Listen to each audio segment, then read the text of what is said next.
ছাত্ৰ ছাত্ৰীসকল কেনে আছা তোমালোক তোমালোকৰ পৰীক্ষা পাঠটোৰ আধাখিনি পঢ়াব আছে নহয় আজি চোৱাচোন আৰু আজি মই পাঠটো শেষ কৰিম চাগৈ অধ্যায়টো কাৰণ চমুকে পঢ়াই বা এনেকৈ লাইন টু লাইন পঢ়াই গ'লে টাইমটো বহুতখিনি যায়গৈ আজি তোমালোকক অলপ ছুটিকৈ চমুৱাই পঢ়াই যাওঁ যাতে গোটেই পাঠটো মই কভাৰ কৰিব পাৰোঁ অধ্যায়টো শেষ কৰি দিম মানে আজি চোৱাচোन चलिए तय हो गया कीटे बन गए खेल शुरू हो गया और गेट किसी दफ्तर के ऑफिस की तरह टुकड़े खाने लगी रियासत देवकर्मी यह खेल बिल्कुल निराला था खेल बड़े उत्साह से जारी था थावे के लोग जब गेट लेकर तेजी से उठते तो ऐसा जान पड़ता था कि कोई लहर बढ़ती चली जाती है लेकिन दूसरी ओर खिलाड़ी इस बहती हुई लहर को इस तरह रोक लेते थे मानो लोहे की दीवार हो कि खेल आरम्भ হৈছিলে মানে তাৰপিছতে কি হৈছে মানে পথাৰখন ধুনীয়াকৈ খেলাৰ উপযোগী কৰা হ'ল হকি খেলটোৰ কাৰণে যিখিনি কৰিবলগীয়া পথাৰখন তেনেকৈ ধুনীয়াকৈ মানে হেৰি কৰি ল'লে লৈ খেলপথাৰখনত ধুনীয়াকৈ খেল আৰম্ভ হ'ল আৰু কি কৈছে যে ৰিয়াসত দেৱগড়ত কি হৈছিলে ৰাজসভাত সেই খেলটো বিলকুল আগতে নেদেখা আছিলে বিলকুল নিৰালা বুলি কৈছে এখনে প্ৰথম দেখিব পোৱা গৈছিলে সেই খেলটো খেল উৎসাহেৰে চলি আছিলে আৰু সেই খেলুৱৈসকলে এনেকুৱাকৈ খেলটো খেলিছিলে যাতে জানো কি হৈছে যোনফালে বলটোৰ পাছে পাছে যায় সেইফালে এনেকুৱা লাগিছে জানো নদীৰ সোঁত এটা বৈ আহিছে আৰু দ্বিতীয় ফালৰ যিবিলাক খেলুৱৈসকলে কি হৈছে সেই সোঁতটোক এনেকৈ বাধা দিছিলে জানো সেই লোহাৰ জানো দেৱাল এখনহে থিয় হৈ আছে তেনেকৈ খেলটো আৰম্ভ হ'ল তেনেকৈ ধৰা এখন খেললৈ মন কৰা প্ৰতিদ্বন্দ্বী যেতিয়া হ'ব প্ৰতিদ্বন্দ্বিতা যেতিয়া হ'ব এখন খেলত বিপৰীত পক্ষৰ লগত তেতিয়া কি হয় বিপৰীত পক্ষই সদায় কি কৰে নিজক যাতে সেই গোল দিবলগীয়া নহয় বা নিজে যাতে হাৰিব নালাগে তাৰ কাৰণে আগুৱাই আহি বিপৰীত পক্ষক কি কৰে বাধা দিয়ে তেনেকৈ খেল হয় হয়নে এই হকি খেলটো এনেকৈ চলি গৈছিলে তাৰপিছত কি হ'ল সন্ধ্যাত तक यहीं धूमधाम रही लोग पसीने से तर हो गए खून की गर्मी आँख और चेहरे से झलक रही थी हफ्ते हफ्ते बेदम हो गए लेकिन हार जीत का निर्णय न हो सका अंधेरा हो गया था इस मैदान से जरा दूर हटकर एक नाला था कि सन्ध्या हो गल धूमधामे खेल चलि आछे सन्ध्या हो गल और सकलो खेलाड़ी कि देखात कि देखिবলৈ পোৱা গৈছিলে घाम पसीना বুলি কৈছে আৰু ঘামৰ এনেকুৱা দেখিব গৈছিলে জানো তেজ ঘামত কাৰণ কি হয় ৰঙা চিঙা পৰি যায় খুন মানে খুনক কৈছে গৰমি খুন তেজক কৈছে গৰমি খুন বুলি কি কৈছে যে একদম চকুত লাল হৈ গৈছে আৰু চেহেৰাটো মানে স্পষ্টভাৱে দেখিব গৈছে যে সিহঁতে কষ্ট কৰি খেলিছে মানে প্ৰতিপক্ষ মানে খেল যেতিয়া খেলা হয় ন তেতিয়া চেহেৰাটো গৰম হৈ যায় আৰু চকুত দেখিব পোৱা যায় সেই উত্তাপটো দেখিব পোৱা যায় পুৰা ৰঙা চিঙা পৰি যায় মানুহবিলাক যেতিয়া খেলে হয়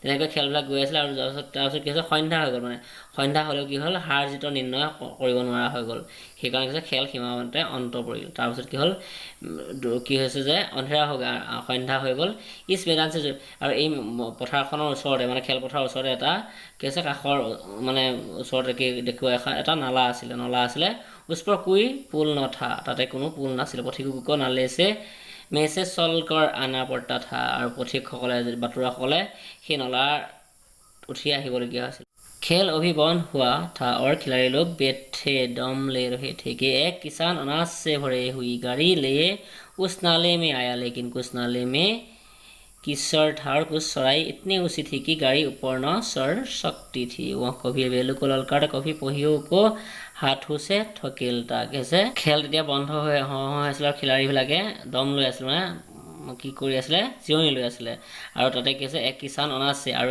এজন খেতিয়কে মানে শস্যৰ পৰিপূৰ্ণ এখন গাড়ী লৈ সেই নলাটোৰ ফালে গৈছিলে কিন্তু লেকিন কুস্তু নালে মে কিশোৰ থা আৰু কিছু নালাত কেছে বুকা দেখিব বুকা আছিলে আৰু মানে ইমানেই বেছি আছিলে যে গাড়ীখন ওপৰলৈ যাব পৰা নাছিলে মানে আৰু তেওঁ কি কৈছিলে কোনোবা সময়ত কৈছে গৰুকেইটাক খেদে আৰু কোনোবা সময়ত কৈছে চকাকেইটা হাতেৰে ঠেলি দিয়ে মানে লেকিন বুজ অধিক থা গাড়ী ফিৰ খিচকৰ নিচে পहुंच जाती थी আৰু কিন্তু বুজা ইমানেই বেছি আছিল যে গাড়ীখন পাছলৈ আকৌ গুচি যায় মানে আগুৱাই যায় চকা ঘূৰাই দিয়াৰ লগে লগে আকৌ পাছলৈ আহি যায় পেছা ইধৰ উধৰ निराश होकर ताकता मगर वहाँ कोई सहायक नजर न आता था गाड़ी को अकेले छोड़कर वह कभी जा भी नहीं सकता था विपत्ति में फंसा हुआ था कैसे बेचारा খেতিয়কজন निराश হৈ পৰিছিলে मगर কিন্তু কি কৰিছে, কিন্তু তেওঁ চাই সেই তাক সহায় কৰিবলৈ কোনো তাত দেখা পোৱা নাছিলে মানে। আৰু তেওঁ গাড়ীখন এৰি পেলাই ক'তো যাব পৰাও নাছিলে মানে, যাবও নোৱাৰে, কাৰণ অকলশৰীয়াকৈ গাড়ীখন সন্ধ্যা সময়ত এৰি গৰুকেইটাৰ সৈতে শস্যৰ পৰিৱৰ্তন এখন গাড়ী এৰি থৈ তেওঁ যাবও নোৱাৰে। সেইকাৰণে ডাঙৰ বিপদত তেওঁ আবদ্ধ হৈ গৈছে বা ফচি গৈছিলে। इसी बीच खिलाड़ी हाथों में डंडे लिए झूमते झामते उधर से निकले। किसान ने उनकी तरफ सहमी हुई आंखों से देखा, परंतु किसी ने से मदद मांगने का साहस न हुआ। खिलाड़ियों ने भी उसको देखा, मगर बंद आंखों से। उनमें सहानुभूति का नाम न था। কি কৈছে যে এনেতে খেলাড়ীসকলে দণ্ডা লৈ মানে হাতত দাণ্ডা খেলৰ হেৰিডাল লৈ পেলাই বা দাণ্ডা লৈ পেলাই কৈছে মানে সিফালৰ পৰা আহি আছিলে। আৰু খেতিয়কজনে তেওঁলোকৰ ফাললৈ মানে বৰ মানে আশাৰে চাইছিলে, কিন্তু কি কৈছিলে, কিন্তু ক'বলৈ তেওঁ সহায় কৰিবলৈ সাহস বিচাৰিবৰ কাৰণে সাহস হোৱা নাছিলে। আৰু খেলুৱৈসকলেও তেওঁৰ ফালে চকু বন্ধ কৰি মানে কেৰাহী চকুৰে চাই আছিলে বুলি কৈছে। তেওঁলোকৰ মাজত সহানুভূতি নাছিলে, মানে সহানুভূতি নামৰ এই কথাটো নাছিলে, কাৰণ খেতিয়কজন বিপদত পৰি আছে ন, তেনেতে তেওঁক সহায় কৰাটো কৰ্তব্য। কিন্তু তেওঁলোকৰ মাজত সেই সহানুভূতিৰ ভাৱটো নাছিলে। लेकिन उसी समूह में एक ऐसा मनुष्य भी था जिसके हृदय में दया थी और সাহস। কৈছে কিন্তু সেইসকলৰ মাজত এনেকুৱা এজন ব্যক্তি আছিলে বা মানুহ আছিলে যিজনৰ হৃদয়ত দয়া আছিলে আৰু সাহস आसिले। आज हॉकी खेलते हुए उनके पैरों में चोट लग गई थी। लंगड़ाता हुआ वो धीरे धीरे चल आता। अकस्मात उनकी निगाह गाड़ी पर पड़ी, वह ठिठक गया। किसान को देखते ही सब बातें ज्ञात हो गए। हॉकी स्टैंड किनारे पर रख दी, कूद उतार डाला और किसान के पास आकर बोला, मैं तुम्हारी गाड़ी निकाल दूँ। कैसे আজি তেওঁ সেই সাহসী ব্যক্তিজনৰ কি হৈছে হকী খেলোঁতে আজি ভৰিত কষ্ট পাইছিল আৰু লেঙুৰাই লাহে লাহে আহি আছিল। আহি অকস্মাত সেই তেওঁৰ দৃষ্টি চকুটো কি পৰিলে সেই খেতিয়কজনৰ ফালে গাড়ীখনলৈ পৰিলে আৰু সি ৰৈ গ'ল। মানুহজন ৰৈ গ'ল, তেওঁ খেলাড়ীজন আৰু খেতিয়কজনক দেখি সকলো কথা গম পালে যে তেওঁৰ এই সন্ধ্যাকাল ইয়াত যে ফচি আছে বা কেনেকৈ হ'ল কি কথা তেওঁ গম পালে। আৰু হকী ষ্টেণ্ডত তেওঁ কাষত থ'লে আৰু কোটটো গাৰ পৰা আঁতৰাই দিলে আৰু খেতিয়কজনৰ ওচৰলৈ গৈ কি ক'লে যে মই তোমাৰ গাড়ীখন আঁতৰাই দিওঁনে বা উঠাই দিওঁনে বুলি ক'লে। किसान ने देखा कि एक गठे हुए बदन का लंबा आदमी सामने खड़ा है। डर कर बोला, हुजूर मैं आपसे कैसे कहूँ। খেতিয়কজনে দেখিলে যে এটা হৃষ্টপুষ্ট শকত ভাল লম্বা ব্যক্তি তেওঁৰ সন্মুখত থিয় হৈ আছে আৰু ভয় ভিতৰে তেওঁ ক'লে যে হুজুৰ মহাশয় আপোনাক মই কেনেকৈ কওঁ। যুৱক ने कहा, मालूम होता है तुम यहाँ बड़ी देर से फंसे हुए हो। अच्छा, तुम गाड़ी पर जाकर बेलू को साधो, मैं পঢ়িয়ে কৈ ঢকেলতা হওঁ, অভি গাড়ী ওপৰ যাতি হে। যুৱকজনে ক'লে যে মই গম পাইছোঁ, মই অনুভৱ কৰিছোঁ যে তুমি ইয়াতে বহু সময়ৰ পৰা ফচি আছা বা আবদ্ধ হৈ আছা। ঠিক আছে, আচ্ছা তুমি গাড়ীখনত গৈ গৰুকেইটা চম্ভালা, মই চকাকেইটা ঠেলি দিছোঁ আৰু গাড়ী এতিয়া ওপৰলৈ উঠি যাব। किसान गाड़ी पर आकर बैठा। युवक ने पहियों को जोर लगाकर खिसकाया। कीचड़ बहुत ज़्यादा था, वह घुटनों तक जमीन में गिर गया, लेकिन उसने हिम्मत न हारी। খেতিয়কজন গাড়ীত গৈ পেলাই বহিলগৈ আৰু যুৱকজনে চকাকেইটা জোৰছে ঠেলিবলৈ ধৰিলে। কিন্তু বোকা বহুত বেছি আছিলে। তেওঁৰ সেইকাৰণে কি হৈছিলে, ঘুটনো তক তেওঁৰ আঁঠুলৈকে আছে জমিন মানে মাটিত তেওঁৰ ভৰি সোমাই গৈছিলে। কিন্তু তেওঁ সাহস এৰা নাছিলে। সাহস নেৰাকৈ মানে কি কৰিছিলে, সাহসেৰে তেওঁ আগবাঢ়ি এই গাড়ীখন ঠেলি দিছিলে। उसने फिर जोर लगाया। उधर किसान ने बेलू को ललकारा, बेलू को सहारा मिला। उनकी हिम्मत बढ़ गई, उन्होंने कंधे झुकाकर एक बार जोर लगाया, बस गाड़ी नाली के ऊपर थी। उसने फिर जोर लगाया, তেওঁ আকৌ জোৰ দিলে। আৰু তাৰ সিফালে আকৌ কি কৰিলে, খেতিয়কজনে গৰুকেইটাক খেদিলে। গৰুকেইটাই সহায় পালে, মানে সকাহ পালে যে, কাৰণ পাছফালৰ পৰা মানুহজনে খেলাড়ীজনে যুৱকজনে ঠেলিছে আৰু গৰুকেইটাই সাহসেৰে বল পালে। বল পাই কি কৰিলে, কন্ধা মানে ডিঙি লৰাই একদম জোৰত গৰুকেইটাই আগুৱাই টানি লৈ গ'ল গাড়ীখন। তাৰপিছত গাড়ীখন ওপৰলৈ উঠি গ'ল। মানে মহলে অনুভৱ কৰা যে এখন গাড়ী যেতিয়া ঠেলি দিব পাছফালৰ পৰা মানে সেই দৃশ্যটোলৈ মনত পৰা যেতিয়া গৰুটোৱে সাহস পালে গৰুকেইটাই ন, কাৰণ পাছফালৰ পৰা বল এটা দিলে কোনোবাই দিওঁতে একেবাৰতে গাড়ীখন ওপৰলৈ উঠি গ'ল। किसान युवक के सामने हाथ जोड़कर खड़ा हो गया और बोला, महाराज आपने आज मुझे उबार लिया, नहीं तो सारी रात यहीं बैठना पड़ता। कैसे খেতিয়কজনে যুৱকজনৰ ওচৰলৈকে হাত জোৰ কৰি ক'লে যে মহাশয় আপুনি মোক আজি উদ্ধাৰ কৰিলে, নহ'লে গোটেই ৰাতিটো মই ইয়াতেই থাকিব লগীয়া হ'লহেঁতেন। যুৱক নে হস্কৰ কহা আপ মুঝে কুছ ইনাম দেগে।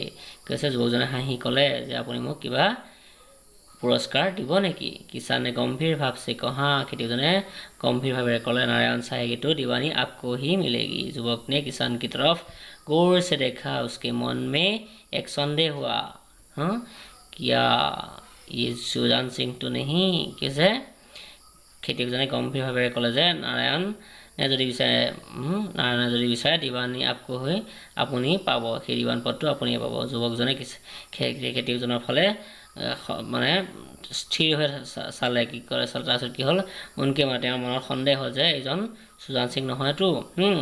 आवाज़ मिलती जुलती है, चेहरा मोहरा भी वही है। किसान ने भी उनकी ओर तीव्र दृष्टि से देखा। कैसे आवाज মানে মাতটো পাই মিলা জোলা লাগে আৰু চেহেৰাটো পাই একে একে লাগিছে।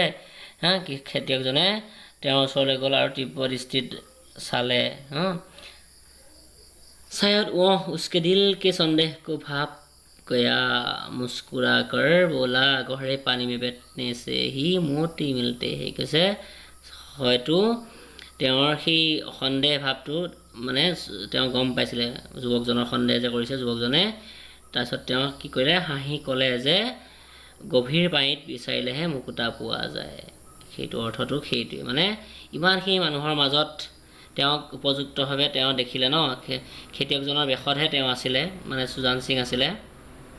তেওঁ গম পালে যে ইমানখিনি মানুহৰ মাজত তেওঁ এজন ভাল সাহসী ব্যক্তি, সেইকাৰণে সেই অৰ্থটো প্ৰকাশ কৰি তেওঁ ক'লে যে গভীৰ পানীত বিচাৰিলেহে মুকুতা পোৱা যায়। সেই মুকুতা হৈছে সেই ব্যক্তিজন, যুৱকজনক কৈছে। তেনেকৈ অৰ্থ প্ৰকাশ কৰিছে আৰু কথাষাৰ প্ৰকাশ কৰিছে।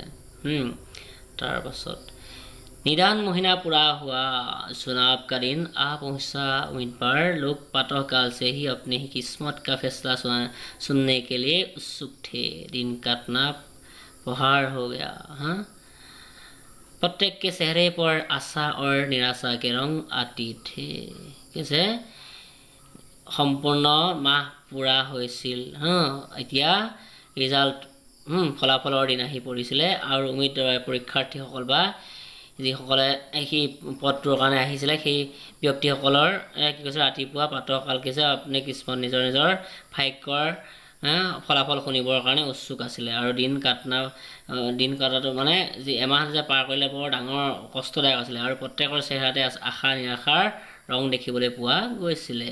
नहीं मालूम आज किसके नसीब जागेगी, न जाने किस पर लक्ष्मी की कृपा दृष्टि होगी। सन्ध्या समय राजा साहब का दरबार सजाया गया। कैसे नाजाने कार আজি ভাগ্যোদয় হ'ব, কাৰ মানে কাৰ জীৱনলৈ লক্ষ্মী উদয় কৃপা দৃষ্টি পৰিব। সন্ধ্যা সময় হৈছিলে আৰু ৰজাই কি কৰিছে দৰবাৰ সজোৱা হৈছিলে, ৰাজপ্ৰসাদ সজোৱা হৈছিলে। शहर के रईस और धनाढ्य लोग, राजा के कर्मचारी और दरबारी और दीवानी के उम्मीदवारों के समूह सब रंग बिरंगे सज धज बनाए आ विराजे उम्मीदवारों के कलिजे धड़क रहे थे। कैसे কি কৰিলে যে চহৰৰ ধনী সম্পত্তি থকা ব্যক্তিসকল, ধনী ব্যক্তিসকল, ৰজাৰ কৰ্মচাৰীসকল, তাত কাম কৰা ব্যক্তিসকল, দৰবাৰীসকল, দিৱানৰ পৰীক্ষাৰ্থীসকল যিসকলে সেই কাম মানে পৰীক্ষাটো দিবলৈ আহিছে দিৱান পত্ৰৰ কাৰণে, চব ৰং বিৰঙে সকলোৱে ৰং বিৰঙৰ সাজ পোছাক পিন্ধি আহিলে ৰাজপ্ৰসাদলৈ। আৰু তেনেতে উম্মিদৱাৰ যিসকল পৰীক্ষাৰ্থী সেইসকলৰ কলিজা ধক ধকাইছিলে বা কি বা হ'ব, কোনবা জিকিব, কোনে বা সেই পদটো পাব, ৰিজাল্টৰ সময়ৰ কথা।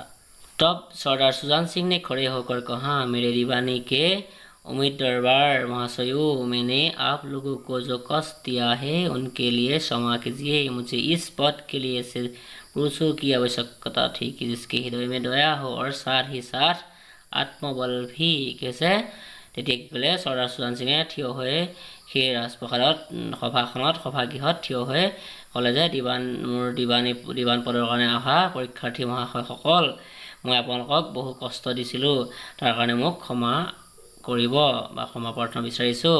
আৰু মই এই পদটোৰ কাৰণে এনেকুৱা এজন ব্যক্তিক বিচাৰিছিলোঁ, পুৰুষৰ আৱশ্যক আছিলে যে যিজনৰ হৃদয়ত দয়া হোৱাৰ লগত লগতে দয়াৰ লগতে কি লাগে, আত্মবলো লাগে। हृदय वही हो जो उदार हो, आत्मबल वही हो जो आपत्ति का वीरता के साथ सामना करे।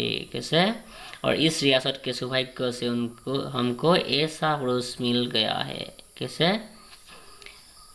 हृदय সেইখনে যিখন উদাৰ হৃদয়, আত্মবল সেইটো যি বীৰত্বৰ সৈতে যুঁজ কৰিব পাৰে। আৰু এই ৰাজপ্ৰসাদৰ কাৰণে সৌভাগ্যবশতঃ এনেকুৱা এজন পুৰুষকে পোৱা গৈছে বুলি কৈছে।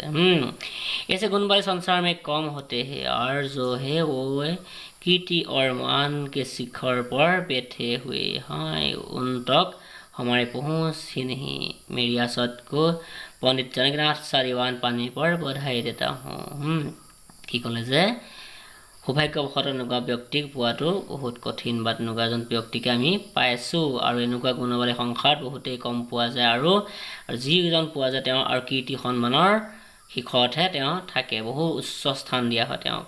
আৰু আৰু তেওঁক আমি বিচাৰি পোৱা বহুতেই টান বুলি কৈছে। আৰু সেই সৌভাগ্যবশতঃ যে ৰাজপ্ৰসাদৰ কাৰণে মই পণ্ডিত জানকীনাথ নিচিনা দিৱান এজনক পাই মই সুখী বুলি কৈছে। পণ্ডিত জানকীনাথৰ কথা ইয়াতে প্ৰকাশ কৰিছে, সেই যুৱকজনৰ কথা। কৈছে চোৱা, रियासत के कर्मचारी और रईसों ने पंडित जानकीनाथ की तरफ देखा और डिविनेटरों के दल की आंखें उधर उठी, मगर उन आँखों में सत्कार और इन आँखों में ईर्षा। कैसे? रियासतर कर्मचारी रईस ধনী ব্যক্তিসকল সেইসকলে জানকীনাথৰ ফালে চালে, আৰু উমেদৰ যিসকল পৰীক্ষাৰ্থী আহিছিলে দল, সেই মানুহবিলাকেও সেই ব্যক্তিসকলেও সেইফালে চালে, কিন্তু তেওঁলোকৰ চকুত কি দেখিব পোৱা গৈছিলে, চকু যে পুৰে যে ঈৰ্ষালু ভাৱ দেখিব পোৱা গৈছিলে। আৰু সেইসকলৰ যিসকলে কৰ্মচাৰীসকলে চাইছিলে বা ধনী ব্যক্তিসকলে উপযুক্ত এজন দিৱান পায়, তেওঁলোকৰ মনত সেইটো ভাৱ নাছিলে, কিন্তু এই উমেদৰ মাজত কি আছিলে, এটা ঈৰ্ষালু ভাৱ, মানে চকু চৰহা বুলি কয় যে, তেনেকৈ মানে সিহে পালে আমি নাপালোঁ, সেনেকুৱা এটা ভাৱ প্ৰকাশ কৰিব গৈছে। তাৰ পাছত सरदार साहब ने फिर फरमाया, आप लोगों को यह स्वीकार करने में कोई आपत्ति न होगी कि जो पुरुष स्वयं जख्मी होने पर एक गरीब किसान की भरी हुई गाड़ी को दल से निकाल कर नाले के কি কৰিছে যে सरदार साहबे আকৌ ক'লে যে কি কৰি কয় যে আপোনালোকে এইটো স্বীকাৰ কৰিবলৈ আপত্তি নকৰিব যে যিজন পুৰুষে নিজেই স্বয়ং জখম হৈছে, আৰু জখম হৈ এজন দুখীয়া খেতিয়কক গাড়ীৰ পৰিপূৰ্ণ এখন শস্যৰ পৰিপূৰ্ণ এখন গাড়ীক সেই এটা দল বিপদৰ পৰা সকাহ দিছে, গাড়ীক নলাৰ পৰা উঠাইছে ওপৰ চৰায়া। उनके हृदय में साहस, आत्मबल और उदारता का निवास थे, আৰু তেওঁৰ হৃদয়ত সাহস, আত্মবল আৰু উদাৰতাৰ দেখিবলৈ পোৱা গৈছে। ऐसे आदमी गरीबों को कभी न सताएगा, उनका संकल्प दृढ़ है, जो उनके चित्त को स्थिर रखेगा, वह चाहे धोखा खा जाए परंतु दया और धर्म के मार्ग से कभी न हटेगा। कैसे? এনেকুৱা ব্যক্তিসকলে গৰীবক কেতিয়াও কষ্ট নিদিয়ে, বা কি হৈছে তেওঁৰ সংকল্প দৃঢ় আৰু তেওঁৰ চিন্তা শক্তি স্থিৰ, তেওঁ ধোখা খাওক, তেওঁ কি কৰিছে ঠগন খাওক, তথাপিও তেওঁ ধৰ্ম আৰু দয়াৰ পৰা কেতিয়াও বিচলিত নহয়। তেওঁৰ সেই যিটো মাৰ্গ, তেওঁৰ যিটো পথ, সেই পথটো তেওঁ গ্ৰহণ কৰিবই। হয়তো সেই সময়ত এই সুজান সিঙে কি কৰিছিলে, হয়তো খেতিয়কৰ বেশত তেওঁ সুজান সিং নহয় বেলেগো হ'ব পাৰিলেহেঁতেন, সন্ধ্যা সময়ত তেওঁ হয়তো মাৰিব পাৰিলেহেঁতেন, তথাপিও বিপদতো পৰিব পাৰিলেহেঁতেন, ঠিক নাইতো, তেওঁ বেলেগো কোনোবা হ'ব পাৰিলেহেঁতেন, কি ঠিক আছে, তেওঁ যদি তেওঁ মাৰিবহে খেতিয়কৰ ৰূপ লৈ আছিলে তেতিয়া কি হ'লহেঁতেন, তথাপিও তেওঁতো খেতিয়ক এজন দেখি বা দুখীয়া এজন ব্যক্তি দেখি তেওঁ সহায় কৰিছিলে। সেইটো কথা কৈছে যে তেওঁ ধোখা কেতিয়াও ঠগন খালেও তেওঁ কিন্তু দয়া আৰু ধৰ্মৰ মাৰ্গৰ পৰা কেতিয়াও আঁতৰি নাহে। সেইটোৱে হৈছে কাহিনীৰ মূল কথাখিনি, সম্পূৰ্ণ কাহিনীটো সেইটোৱে। ধুনীয়াকৈ চাবা, আশা কৰি তোমালোকে বুজিছা চাগে। যদি কিবা ক'বলগীয়া থাকে কমেণ্ট কৰিবা, মোৰ ভাল লাগিব। ধন্যবাদ।